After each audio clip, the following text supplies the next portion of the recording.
गोस्वामी तुलसीदास जी महाराज कहते हैं, राम द्वारे तुम रखवारे, होत न आज्ञा बिन पैसारे। उसके बाद असुर निकंदन राम दुलारे। असुर निकंदन, संस्कृत में निकंदन का अर्थ है उखाड़ फेंकना। निकंदन का अर्थ है उखाड़ फेंकना। जैसे हमारी दाढ़ में दर्द हो तो डॉक्टर दाढ़ को उखाड़ के बाहर फेंकता है, उसको कहते हैं निकंदन। निकंदन का अभिप्राय है कि हनुमंत जी, जो प्राणी आपके श्री चरणों में आता है, राम के द्वारे पर पहुंचने से पहले आप उसकी आसुरी वृत्तियों को उसमें से निकाल के बाहर करते हो। जब तक उसकी आसुरी वृत्तियां उसके मन से बाहर नहीं जाएंगी, तब तक आप राम के दर्शन के लिए पसारे करते हैं। दर्शन के लिए, राम के पास पहुंचने के लिए वो एलिजिबल नहीं है जब तक उसकी आसुरी वृत्तियां शांत नहीं हो जाती। और प्रभु आप कृपा करके उस जीव की आसुरी वृत्तियों का, उसके हृदय से आसुरी वृत्तियां निकाल कर बाहर फेंकते हैं। ब्रह्म को अकारण दयालु कहा गया है। अकारण, माता बच्चे पर दया करती है, कृपा करती है, कारण है कि मेरा पुत्र है। भाई भाई को कोई चीज बिना पैसे में उपहार देता है, क्यों? उसका भाई है। मित्र मित्र से कोई चीज देता है, उसका पैसा नहीं लेता, वो कृपा करता है, इसलिए वो मेरा मित्र है।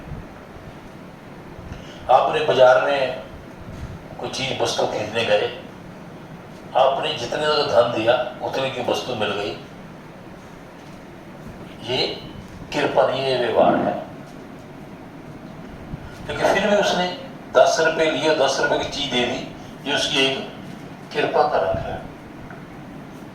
लेकिन अकारण कृपा कौन करता है? बिना कारण के। बिना कारण कृपा केवल और केवल हरि करते हैं। हरि के सिवा बिना कारण कृपा वो करने वाला कोई नहीं है। उस दिन उड़ते हमने तुलसी मंदिर में बताया था आपको, एक न्याय है, एक अन्याय है, कृपा है। आज हम आपको बताएंगे अकारण कृपा क्या है। अकारण कृपा क्या है? अकारण कृपा के लिए उसका बेस है भक्ति। अकारण कृपा कब होती है? जब भक्ति की पूर्णता होती है। भक्ति 3 प्रकार से होती है, इंद्रियों से, भाव से और मन से। इंद्रियों से भक्ति होती है, शिवालय गए, हमने यहां से दूध चढ़ाया, बेलपत्र दिया, पुष्प दिए, ये हमारी हाथ से भक्ति हो रही है। भाव से भक्ति बात कर रहे हो, मेरा भाव चला गया, हरि की लीला का चिंतन शुरू हो गया, इसमें भाव भक्ति। एक होती है मन की भक्ति, जिसमें हर समय मन सिमरन करता है, मन सिमरन करता है, जिसके लिए गोस्वामी तुलसीदास जी कहते हैं,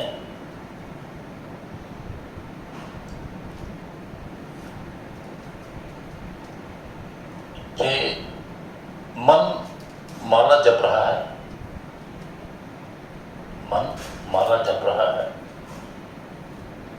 सिमरन कवि साहब शब्द, सिमरन ऐसा कीजिए पड़े निशाने चोट, मन तो रहे मेरे राम में जीवा ही न ओंठ। जीवा और ओंठ इंद्रियों की भक्ति है। जीवा और ओंठ इंद्रियों की भक्ति है। लेकिन जब जीव भी नहीं हिलती, ओंठ भी नहीं हिलते, लेकिन हृदय में उस राम की ध्वनि, उस ईश्वर की ध्वनि, उस ओंकार की निरंतर ध्वनि चल रही है। इसको कहते हैं मन तो रहे मेरे राम में जीवा ही न ओंठ। सिमरन ऐसा कीजिए पड़े निशाने चोट, मन तो रहे मेरे राम में जीवा ही देना ओंठ। जब जीवा और ओंठ के बिना आपके भीतर सिमरन होता है, तो सिमरन का प्रतिफल निकलता है। जैसे ही जीव का अंतःकरण शुद्ध होता है, तो ब्रह्म देखता है कि अब एलिजिबल हो गया है उस सत्य को जानने के लिए, जिस सत्य के जानने के लिए इसको मनुष्य का जन्म मिला है। उस समय ब्रह्म अकारण कृपा करता है, ब्रह्म अकारण कृपा करता है। कठोपनिषद का एक शब्द है कि ब्रह्म बिना कान से सुनता है, बिना आंख से देखता है, बिना पांव से चलता है और बिना नासिका के सुगंधी लेता है। जिन शब्दों को गोस्वामी तुलसीदास जी महाराज ने मानस में अंकित किया है, बिन पग चले सुने बिन काना, कर बिन कर्म करे विधि नाना, आनिन रहित सगल रस भोगी, बिन बानी बक्ता बड़ जोगी, तन बिन परस नैन बिन देखा, ग्रही ग्रास बिन बास अशेष, असौ भांति अलौकिक करनी, महिमा तासो जय नहीं वरणी। गोस्वामी महाराज ने इसी कठोपनिषद के शब्द को अपनी भाषा में लिपिबद्ध किया कि बिन पग चले, ब्रह्म क्या है? बिना पांव के चल रहा है। सुने बिन काना, बिना कानों से सुन रहा है। जिस समय प्रार्थना करते हो तो समझते हो उसमें कान कहाँ है, लेकिन आप कहते प्रार्थना करते हो उसको सुनाई देती। कर बिन कर्म करे, बिना हाथ से दुनिया भर के कार्य कर रहा है। कर बिन कर्म करे विधि नाना, अनिन कहते गले को, अन्न रहित सगल रस भोगी, बिना गले के सभी प्रकार के रसों का भोग करता है। जिसमें आप प्रसाद चढ़ाते हो तो बताओ कौन से मुख से खाता है मोहन, लेकिन आपके भाव से वो बिना गले के उस रस को भोगता है। अनिन रहित सकल रस भोगी, बिन बानी बक्ता बड़ जोगी। वैसा योगी है जो बिना बानी के सभी प्रकार की भाषा बोलता है और जीवन सुनता है। असव भांति अलौकिक करनी, हमारी भांति ही वो अलौकिक क्रियाएं करता है। महिमा तासु जय नहीं, उसकी महिमा कोई गुणगान नहीं कर सकता।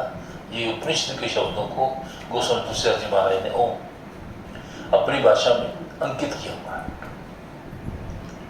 जिस समय ब्रह्म लीला करता है भगवान श्री राम, भगवान श्री कृष्ण पूर्ण अवतार, जिस समय ब्रह्म लीला करता है तो माया को अपना सहयोगी बनाता है, माया को अपना सहयोगी बनाता है। योग माया उसकी शक्ति है। योग माया की शक्ति से ब्रह्म अनेक प्रकार की लीलाएं करता है, लेकिन जीव जब संसार की लीला करता है अज्ञानता उसको सहायता करती है। हमारे में ब्रह्म में क्या अंतर है? ब्रह्म माया की सहायता से लीला करता है और जीव अज्ञानता की सहायता से संसार की क्रियाएं करता है। हमारे आगे पर्दा है अज्ञानता का, ब्रह्म के आगे अज्ञानता का पर्दा नहीं है। वो ब्रह्म माया की सहायता से अपनी लीलाओं को क्रियान्वित करता है। तो बात चलती अकारण कृपा की। जिस समय जीव उस परम पिता परमात्मा के प्रति पूर्ण समर्पण भाव से श्वास श्वास में उस गोविंद को धारण करता है, तो जैसे ही जीव का अंतःकरण शुद्ध होता है तो उस समय उस जीव के जीवन में किसी महापुरुष का प्रवेश करवाते हैं भगवान। अकारण कृपा। क्यों? जिस महापुरुष की कृपा के बिना आप उस परम सत्य को नहीं जान सकते। मिर्चन जी, जो ब्रह्म दिव्य है उसको देखने के लिए दिव्य चक्षु चाहिए। जो दिव्य ब्रह्म है उसको देखने के लिए दिव्य चक्षु चाहिए। जो दिव्य ब्रह्म है उसकी भाषा सुनने के लिए दिव्य कान चाहिए। जो ब्रह्म दिव्य है उसकी दिव्य सुगंधि के लिए नासिका तंत्र भी दिव्य चाहिए। जो परम दिव्य है जो बिना वाणी के बोलता है, उस दिव्य बोलने के लिए दिव्य भाषा भी चाहिए, दिव्य वाणी भी चाहिए। और वो दिव्य वाणी, दिव्य चक्षु, दिव्य कर्ण, दिव्य नासिका किसके पास है? ब्रह्म के पास। तो ब्रह्म ने किसको दे रखी है? गुरु को। किसको दे रखी है? जिस समय ब्रह्म अकारण कृपा करता है जीव पर, उस समय उसके जीवन में किसी महापुरुष का, पूर्ण गुरु का प्रवेश होता है। क्यों? महर्षि वेदव्यास कहते हैं,